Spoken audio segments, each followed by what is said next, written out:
بەناوی خۆی گەورە و میرەبان سڵاوتان لێبێ بینەرانی عزیز و خۆشەویست جەژنی پیرۆزی مانجی ڕەمەزانتان لێ پیرۆز بێت هەمیشە لە خۆشی و شادی و کامەرانی دابن خۆشەویستان جژن کۆمەڵێک تایبەتمەندی هەیە کە مسلمانان لەم ڕۆژەدا زۆر دڵیان خۆشە ئەویش بە سەردانیکردن و هەروەها سەرەتا چوونە مزگەوت و لە ناو مزگەوتیشدا تەوقەکردن لەگەڵ برا مسلمانەکان تەوقەکردن لەگەڵ یەکتریدا هەروەها گەردن ئازادی کە لە نێو مزگەوتدا مسلمانان لەگەڵ یەکتری گەردەنی یەکتری ئازاد دەکەن زۆر چێژێکی تایبەتی هەیە هەر کەسێک مانجی ڕەمەزانی بە تەواوەتی گرتی بێت و تێدەگات چێژ و خۆشی ڕۆژی جەژن چۆنە چونکە ڕەنگە لە لای کەسانێک جەژن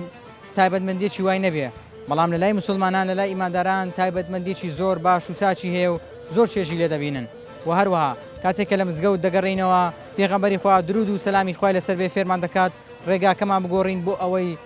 زۆرتر سڵاو بکەین لە خەڵکی دیکە تاوەکو داوای گەردن ئازادیان لێ بکەین جەژنە پیرۆزیان لێ بکەین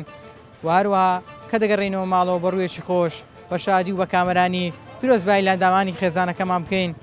و پاشان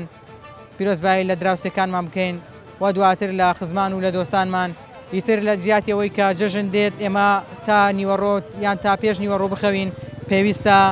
سەردانی یەکتری بکەین پێویستە بگەڕین هاوچۆ بکەین پەیوەندیەکانمان پتە بکەین بەهێز بکەین جا من ئەمڕۆ لەسەر جەژن بەشێ لە وڵاتیان دەدوێنم با بزانم ئەوان دەیانەوێت چۆن جەژنیان بەڕێ بکەن و یەکەم کەس چییە کە دەچن جەژنە پیرۆزەی لێ دەکەن ئێوە بیسەر و بینەرمان بن.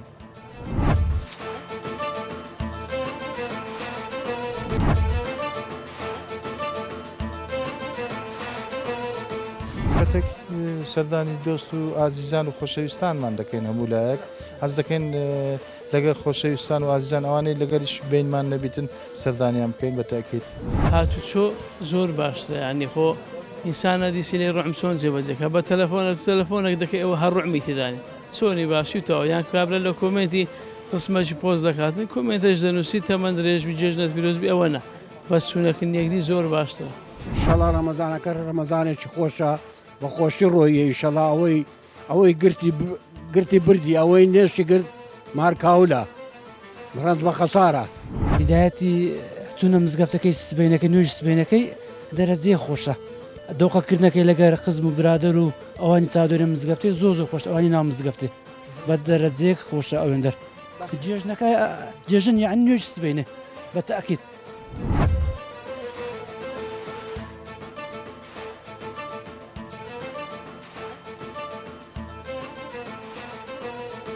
جەژنی ڕەمەزانی شت پیرۆزبی.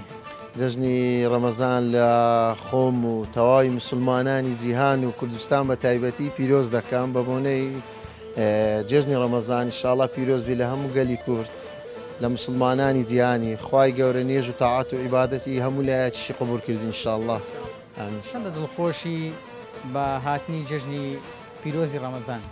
والله خۆی ئەوەی مسلمانی دەبی پێی خۆشبی ئەوەی مسلمان بی جێژنە دێ بەڕاستی یەک بەخۆم وە دەزانم تازە لە دایک بوومەکە دەگەینە مانجی دەگەینە جێژنی ڕەمەزان زۆر خۆشە هەستەکی زۆر خاستە ناوانەی کە تاعات و عیبادەتیان کردبی پاشوی جێژن ئەوە هەستێکی بێوێنەی بەڕاستی. چ شتێکی جەژن لە لای تو زۆر تایبەتە زۆر دڵت پێخۆشە؟ واللهی جێژنە هەموو شتێکی تایبەتە خاستانە سبێنا کە دەچێن نێژێ کە دێەوە برنج و مەرەگە و بەڕاست تەرتیباتی دادنێ و قەیسی و ئەو شتێکی نەریتێکی زۆر جوانە هەر جێژنە بەبێ قەیسێک هەر ناخورێ لە مزگەوت دەگەڕێەوە یەکەم کەس چییە کە جژنانی لەگەڵ دەکەی؟ بە قورعان دایکم چکەی بەڕاستی دایکم 5 ساڵیشا دایکم نەخۆشە لە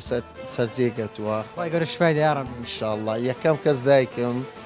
پاشان خێزانم و منداڵان و باب و برا و پشکەکانم. ئەی با بزانم دەچێت لای ماری خەسوود ناچی؟ وەڵڵی لۆ لای ماری خەسوود سەعاتەش سبێنێوە لێوێمە بەخوای لە هەشت و نیو لێوێن دەرم هیچ سارێک نەبووە هەشت و نیوە لێوێن دەرم یەکەم کەسم لێوێن دەرم. ئەرێ وەڵڵا شتێکی دیکەم بە بیر هاتەوە نانی نیوەڕۆ لەکوێ دەخۆی جژنان؟ بە قورعان یەکەم ڕۆژ هەر لە مارێ بابم سبێنەکەش لە مارێ بابم نێڕوانەکەش لە مارم لۆ ڕۆژی پاش لە مارێ خەزوورم. ئارێ وەڵڵا لە خەسووە کاکە دەبی ئەوش دەوێتە زەرورە سەلامەت ئینشاءڵڵا. هیوادارم هەموو جێژنەکەت هەر خۆشی و شادی بی هەمیشە لە کەیف خۆشی دابی. ویستم قوربان تابم جێژنەش دووبارە لەنگۆ لە تەواوی مسلمانانی جیهان و کوردستان پیرۆز دەکەم هیوادارم هەر لە خۆشی و جێژن دابن ئینشاءڵڵا. یاخۆ بەخێر بێن سەر هەردوو چاوم ڕێز سڵاوی شمێل و کەناڵەکەتان جێژنە پیرۆزە لە تەواوی کارمەندانی کەناڵی پێیانیش پیرۆز دەکەم ئینشاءڵڵا. سپەینان نانی سپەینان هەموو پێکەوە کۆبینەوە زۆر خۆشەنان لەلامان. باسی نانی سپەینانت کرد حەز لە چ خواردنەکە؟ وەڵا قەیسی بڵێ کە دەڵێن جێژنەی ئەندەی بە قەیسی لەگەڵ قەیسی هەبیتن قەسمی کوشمیش هەبیتن. ئەی کاتێک دەچێ مزگەوت کە لەگەڵ مسلمانان بێکۆ کۆ دەبنەوە دۆقە لەگەڵ یەکتر سپەینان زۆر خۆشە گەردە نازایی لێکەکەن و زۆر خۆشە شتێکی زۆر باشەوە. ئەی سەردانی دراوسەکانت دەکەی لە جێژن؟ بە بێگومان بە بێگومان منتیقەیمە منتیقە عەشایریە هەمومان سەردانیەکەکەین. باشە چەند پێویستە ئێمە گەردەن یەکتری ئازا بکەین لە یەکتری ببورین بڵێن لە بەخاتی جێژنەی سەردانی یەکتری بکەین. زۆر هەتا لە بەرخاتری خوا هەت چەندی پێتەکرێتن هەتا بینیش لەگەر نەبیتن گەردە نازایی لێکن زۆر باشە. ئەی چەندێ بە گرنگی دەزانی ئەگەر منداڵان کاتێک کە دێن بۆ لامان ئەگە بە 250 بێگە بە 1000 دیار بێ دڵیان خۆشکەین. ئەوە زۆر خۆشە دڵی منداڵی کە دڵی منداڵت خۆش کرد خوارد لە خۆ ڕازی کرد ئەوە زۆر باش شتێکی باشە لە لای منەوە. ڕاستی خۆشترین ڕۆژە لەکنە من بەڕاستی ئەوە لەکنە من تایبەتە بەڕاستی لەکنە خۆم حتا ئاخر دەقەڵا دەوسم تۆخە لەگە هەموو مامۆستایەکان و ئەوان لێن دەڕاستان تۆخە لەگە هەمویان دەکەم یعنی وا هەست دەکەم هەستێکی خۆش نەناو دڵمدا هەیە بەڕاستی هەستێکی خۆش هەیە ناو دڵم کە هەموو تۆخە لەگەری بزانە هەمومان ئیشاڵڵە قەت ئەروها تەبا دەبین یعنی هەمومان بەڕاستی کە دەبینی ئەوها تۆقی لەگەیدری دەکەین کە دەبین نەناو مزگەفتی هەمومان هەم پێکەوەینا ئەو پێ دەکەنی ئەو یەکدری ماز دەکەن خۆشترین شتەوە بەڕاستی. کەواتە لێرە لەت بەدە دەکەیت تەبایی نێوان مسلمانان شتێکی زۆر خۆشە ئینسان دڵی پێ خۆش دەبێت. ئەرێ وەڵڵا طبعاً ئەرێ وەڵڵا دڵ زۆر پێ خۆش دەبی ئەرێ وەڵڵا قوربانم. زانم کە دەگەڕێەوە خواردن دەخۆی حەز بە چ خواردنێک دەکەین؟ وەڵڵا ئەوە لەسەر سیستەمی هەر ئینسانێک دەمینێتن سیستەم تو بابزانم وەکو خۆت ئەیما بەڕاستی سیستەمی مەچیا قەیماغ و کاییە عەرەبیش عینەن هەر مەرەقیانە قەیماغ و کایی دەخۆن. زانم دەبی خێزانەکەت عەرەبی لێ. ئەرێ وەڵڵا خێزانەکەم عەرەبەتەوە بەس بەعام خەڵکی هەولێرە سبەینان خواردنی دەکەن برنج و ئەو قەیسەکەی هەردەبی لەگەربی برنج بەبێ قەیسی ناوی ناکرێ یعنی بەڕاستی بە شتێکی خۆشە بەڕاستی یعنی شتێکی زۆر مهمە کەواتە کە هەست دەکەی کە شتێکە فەرقی هەیە کە جێژنە ئەوەی جیرانە دەتم سەردانی دەکەم بەڕاستی پێشەکی یعنی جیران ئەوزە خزم و کەسوانە ئەمە مالی یعنی بەنسبەتە خۆمە مالی گەورەینە هەموو ئەوان دێنە مالیمە بەڕاستی خزم و کەسەکانمان. چێژێکی هەیە کە گەر ماڵی گەورە بی و هەمووان بێنە لات ئەو پێم بڵێت سایبەتمەندێکی خۆشی هەیە بۆم باسکە نیعمەتێکی خوایە ئەمە بدەکەمە معدل کرێتەوە مالی داکەم داکەی معدل کرێتەوە بەڕاستی لەلایە ئەرەوە دایکم بڵێ من بابمە میخوای کردیا لێ خۆش جێگای بەهەشت بێ لەگەر مردینگۆ ئینشاءڵڵا دایکم مایە لە خوای بەزیادی خواتەمەی درێژکە لەگەر هەموو دایکەکان چکە کەس جێی داگ ناگرێتەوە بەڕاستی وێ بدەم مالی داکەم بەڕاستی ئاودانە یعنی ئێستا کە پێویست ناکە ئەو حەز دەکەن ئەو ڕۆوەرە میانمان بن بەڕاستی معتەلی ناکە ناوەڵڵا. تەلەفۆنکردن پەیوەندیەکان جێگای ئەوە دەگرێتەوە کە ئێمە سەردانی یەکتری دەکەین وەکو یەکە ناوەڵە ناخۆشترین شتەوەیە بە کەمە تەلەفۆن نامەی دەنێدوەکە جوزدە پیرۆزان لێ دەکەین واللهی ئەو تەلەفۆنە دەبچوو دەردەنگ بوو ئینسانی دەردەنگ بوو هەتا خوا دەبێت دو هەمومان ها لەوانێ کەمزار بەخۆم هاتوچۆ زۆر باشترە ینی خۆ ئینسانە دیسی لێ ڕۆم چۆن جێبەجێکە بە تەلەفۆنێک دەکەی ئەوە هەر ڕوعمی تێدانی چۆنی باشیتەوە یان کابرا لە کۆمنتی قسمەشی پۆز دەکاتن کۆمنتەش دەنووسی تەمەند درێژبی جێژنەت پیرۆزبی ئەوە نە بەس چوونەکن یەکدی زۆر باشترە. ئەی لە خواردنی جەژن حەز بە خواردنێک دەکەی لە جەژن؟ وەڵا خواردنەکان زۆر خۆشی برنجم مەرەگە و زیاتر خواردنی قەیسیە. یەکەم کەس چییە کە پیرۆزبایی لێ دەکەی؟ وەڵاهی دایکم و باوکم دوای خێزانم ئەگە منداڵەکان خەڵک هاتچۆ یەک دەکاتن بە واستەی جێژنەکەی جێژنەژ ئینسان خوشک و برایە دایک و باوکە یعنی سی لێ ڕۆم زیاتر جێبەجێ دەکاتن سەردانیەکردنەکەی زۆر خۆشە.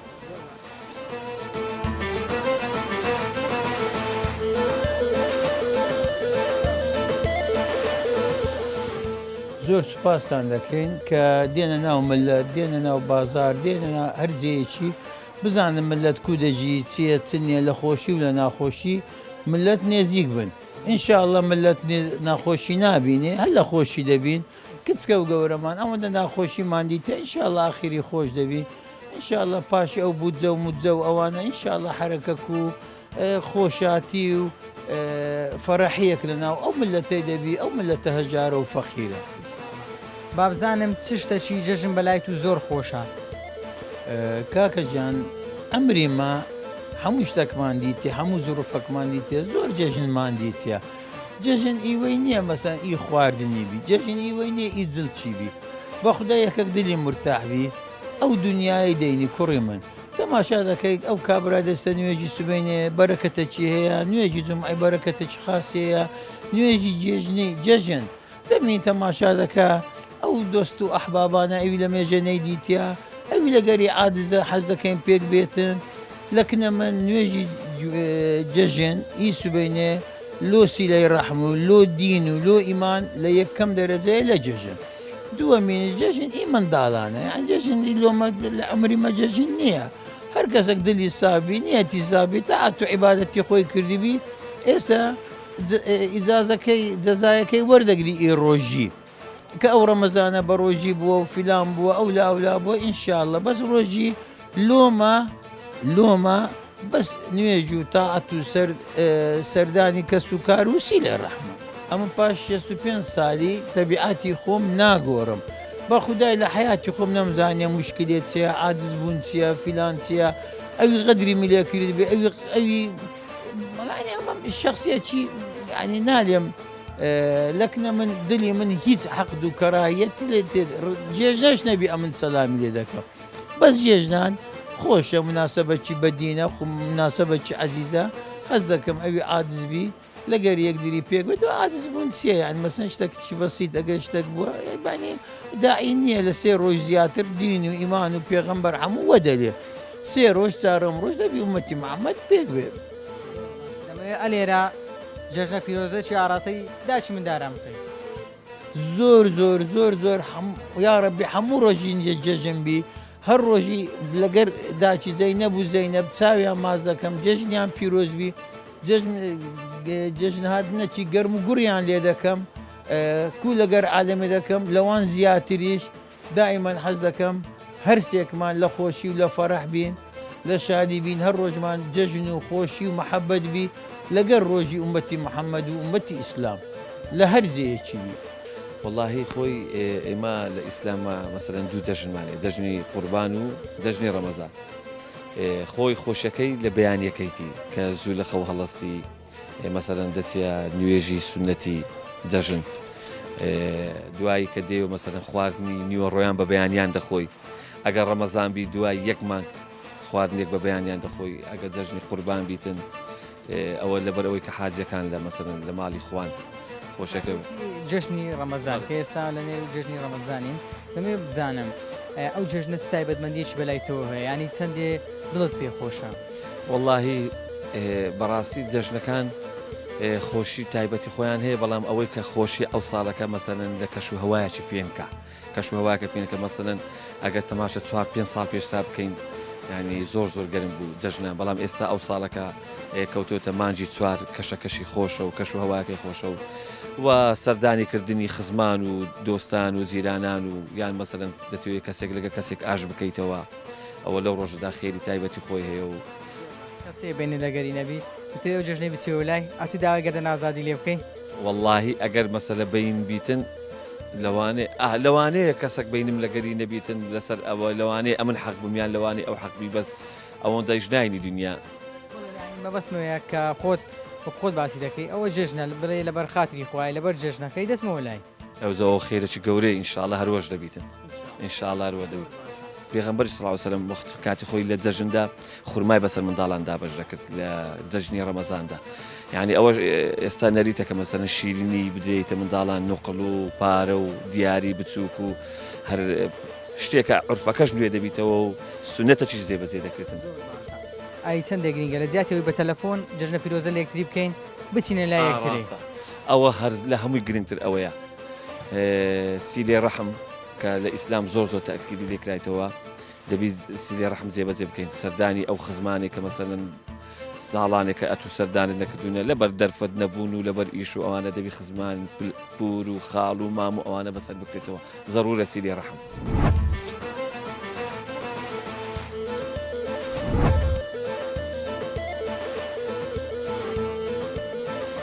بەتەکیت سەردانی دۆست و ئازیزان و خۆشەویستانمان دەکەین هەموو لایەک حەز دەکەین لەگەڵ خۆشەویستان و ئازیزان ئەوانەی لەگەریش بینمان نەبیتن سەردانیان بکەین بەتەکیت. هاتوچۆ زۆر باشترە ینی خۆ ئینسانە دیسی لێ ڕۆم چۆن جێبەجێکە بە تەلەفۆنێک دەکەی ئەوە هەر ڕوعمی تێدانی چۆنی باشیتەوە یان کابرا لە کۆمنتی قسمەشی پۆز دەکاتن کۆمنتەش دەنووسی تەمەند درێژبی جێژنەت پیرۆزبی ئەوە نە بەس چوونەکن یەکدی زۆر باشترە. ئینشەڵا ڕەمەزانەکە ڕەمەزانێکی خۆشە بە خۆشی ڕۆیە ئینشەڵا ئەوەی گرتی بردی ئەوەی نێشی گرت مارکاولە ڕەنج بە خەسارە. بدایەتی چوونە مزگەفتەکەی سبینەکەی نوێژ سبینەکەی دەرەجێ خۆشە دۆقەکردنەکەی لەگەر خزم و برادر و ئەوانی چادۆری مزگەفتی زۆر خۆش ئەوانی ناو مزگەفتی بە دەرەجێک خۆشە ئەوێندەر جێژنەکە جێژن یان نوێژ سبینە بە تەئەکید.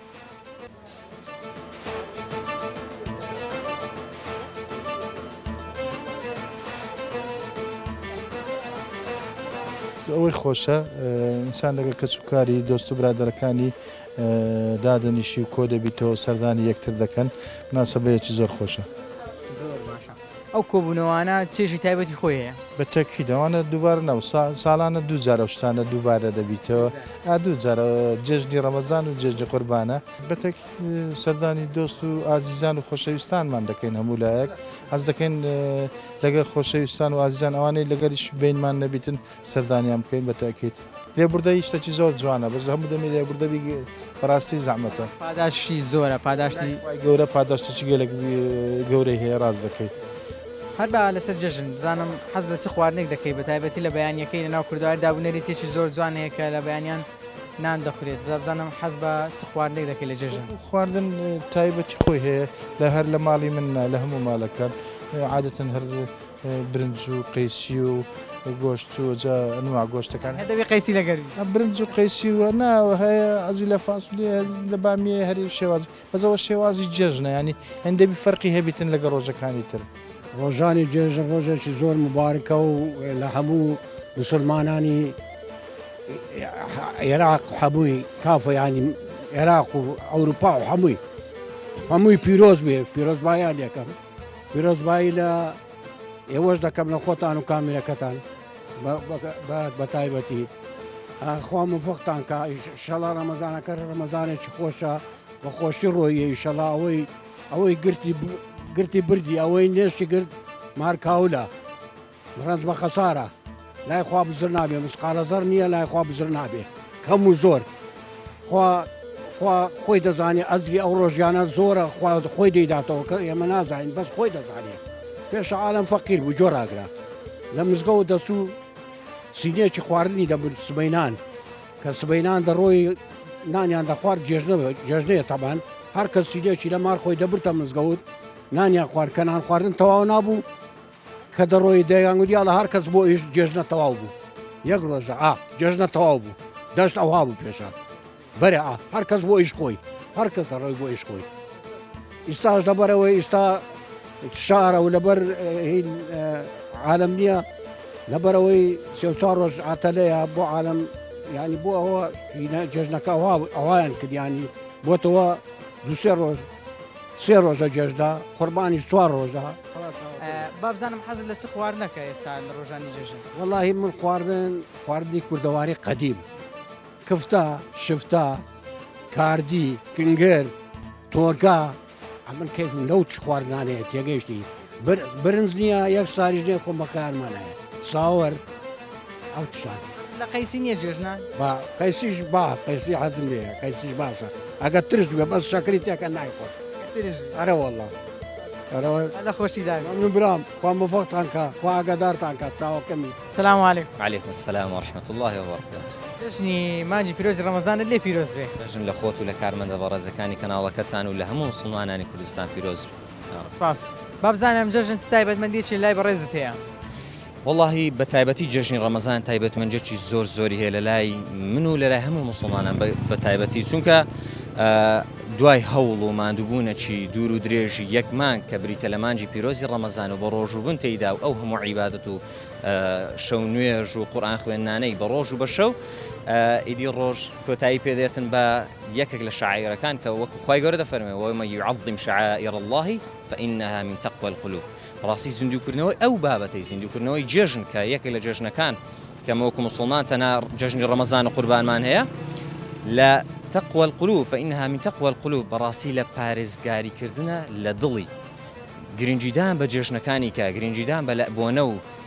لایەنەکانی دیکە کە ئیسلام نییە وای کردیە جێژنی ڕەمەزان جێژنی قوربان کاڵتر بیتەوە بەداخەوە هیوادارم ئەو جێژنە بتە مایە ڕەحمەت و بتە مایەی خۆشی لە هەموو مسلمانان بەگشتی و مسلمانانی کوردستان بە تایبەتی. بزانم سەردانی خزمان دۆستان دەکەی؟ بەڵێ ئەرەوەڵ واجبە دەچین ئینشاءڵڵا. ئێستا دەبینی بەشێکیان بە تەلەفۆنە. ئایا تەلەفۆن جێ ئەو سەردانیەکان دەگرێتەوە؟ ناوەڵ ئەوارە معقول نییە. ناوەڵ ئەدێت و کاتێک چ لێ دەکەی لە بازار گەڕ لە جادەی دەچی سەردام بکەی باشترە. ئەرەوەڵ بۆ گەنجانەیە کە بەشێکیان هەتانی وەڕۆ دەخەون. وەڵی وای دایکیان بدا خەوەکە بەعمل نایە ئیشێک بکەن قورئانی بخینن وەچی گۆتێنی نازم بستە مزگەفت دوور کە حدمێشکان باشترە لەوەی لە ماری بنووسن سەردانیکردنەکان گەڕانەکان زۆر باش پەیوەندیەکانمان بەهێزتر دەکات. حتمما خۆشەویستیش پێ دەبێت چهار پەیوەندیەکان و خزم خۆشەویستی لەبەرچێ خوشک و برایە ئەو ئامۆزایە عیلاقەیش وەچی گۆتێن ئیجتیماعی بەقوەتر دەبی خەرکەکان زیاتر یەکتر دەناسن ئێستا وا ئامۆزای ناناسی بەخۆی نا مندارەکانی بەخۆی هەموو لەبەر ڕەحمیە. بەشێک لە خانمان دەڵێن پیاوەکان تەنها سەردانی خزمەکانی خۆیان دەکەن. ئەو زەمە تو دەچێت لای خزمی خێزانەکەت؟ بەرێ وەڵام هەردوو زیاتر ئەوانیش ئی خۆشمان. ئەرەوەڵا زۆر برادەرانیش نەکەرەوان ئەوە دەچێن لای برادەرش لای برادەرەکە ڕەنگە چەند برادەرێکی دیکەشت لە هەمان شوێن بن ئیتر یادگاری خۆش بژێرنەوە. حتمما ئەرەوەڵا برادەری کۆنمان هەیە زۆر بەڕێزن زۆر جار سەردانیان دەکەین ڕابردوومان بەبییر دێتەوە یعنی بە خۆشەویست. جێژنی ئێستا خۆشترە یان ئەوانەی جاران؟ وەڵا هەر جاران حتمما ئێستا سارد و سەڕی پێوەی دیارە بەر ئەو ئەچی ئەلکترۆنی ئەو مۆبایلیشتانە دەچێت میێوەنداری هەر شەم لە خۆت دەکەوە ئەگەر ئەوەنەی بۆخواری کەسە مۆبایلەکەی دەریان تەواو ئەلاگای لە تو نییە ئەگەورێ کوی باشی ئەگەریان بەخێر بێتەوە زیاتر ئەگەنین لە مۆبایلەکە زیاتر. وای جێژنێکی خۆشت بۆ دەخواست. ئەو مازەکەم زۆر سپاس. با بزانم لە جێژن چ شتێک بەلای تو خۆشە چێژی لێ دەبینی؟ بدایەتی چوونە مزگەفتەکەی سبینەکەی نوێژ سبینەکەی دەرەجێ خۆشە دۆقەکردنەکەی لەگەر خزم و برادر و ئەوانی چاودێرە مزگەفتی زۆر خۆش ئەوانی ناو مزگەفتی بە دەرەجەیەک خۆشە ئەوێندەر جێژنەکە جێژن یعنی نوێژ سبینە بە تەئکید لە مزگەفتێش ئارێ وەڵا ئەو تەکبیرە دەکەی ئەڵڵاهو ئەکبەر. ئەمە چێژێکی تایبەتی مسلمانان خۆشی لێ دەبینن. بەرە بالفعل چوونەکن ماری داکوباب ئەوە بە دەرەجەیەک خۆشیە لای دایک و باوک بە دەرەجەیەک ئەو خۆشە ماشەڵڵا ئارێ وەڵا. باشە تەلەفۆنکردن لە بۆ یەکتری باشە یان بچینە سەردانیکردنیان و لە باوەشیان بگرین و دۆقیان لەگەڵ بکەین کامیان بەلاوە باشە؟ بەخۆی حتمما بچەکەنی دۆقی بکەی باشترە بەس ئەگە مەجالیشت نەبیتنەوە. پێ دوانێ زۆربەی تەلەفۆنەکان لە کۆرکردنەوەیە؟ بالفعل تا حەزت لە چ خواردنەکە لە جێژن؟ حتمما هەم قەیسیە هادی لەگەیتی جێژن عینە قەیسی.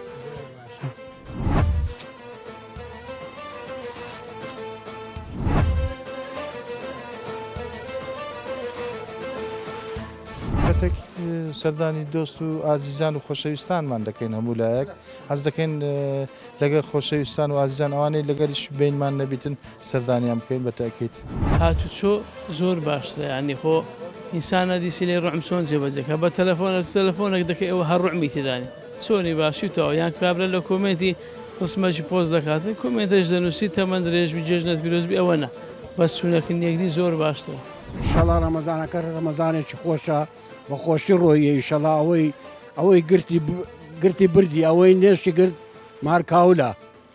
ڕەنج بە خەسارە. بدایەتی چوونە مزگەفتەکەی سبینەکەی نوێژ سبینەکەی دەرەجێ خۆشە دۆقەکردنەکەی لەگەر خزم و برادر و ئەوانی چاودێرە مزگەفتی زۆر خۆش ئەوانی ناو مزگەفتی بە دەرەجەیەک خۆشە ئەوێندەر جێژنەکە جێژن یعنی نوێژ سبینە بە تەئکید. بەڵایزان و خۆشەویستان ئەوەی بینیتان سەرنج و تێڕوانینی و هەروە پامی بەشێ لە وڵاتیانی شاری ئەولێر بوو بە بۆنەی جەژنی پیرۆزی ڕەمەزانەوە من لێرەوە لە ڕێگای مایشی پەیامەوە گەردەنی هەمووتان ئازا دەکەم هەر کەسێک لە من زویر بووە یاخود دڵیم ڕەنجاندووە داواکارم گەردەنم ئازا بکات و هەر کەسێک دڵی منی ئەزیێت داوە خی گەورە لێی ببووری و گەردەنی ئازا بێت جەژن بریتێ لە خۆشی و لە ئاسوودەیی بریتێ لەوەی ئینسان لێبوردە بێت خاوەنی لێبوردەیی بێ چەند جوانە مرۆڤ لێبوردە بێت ئێمە کە لە مانجی ڕەمەزان زۆر دەپاڕینەوە دەمانگوت خوایە لێمان خۆش بە و لێمان ببوورە ئەی ئێستا کە جەژنە بۆچی نەفسم ڕێگەم نەدا لە بەرامبەرەکەم ببوورم هیوادارم هەمیشە و بەردەوام لە کەیفخۆشی دابن هەمیشە مەجلیسەکانتان مەجلیسی زکر و خۆشی بێت مەجلیسێکی گەرم بێت تا پرۆگرامێکی دیکە بەخوای گەورەتان دەسپێرم خواتان لەگەڵ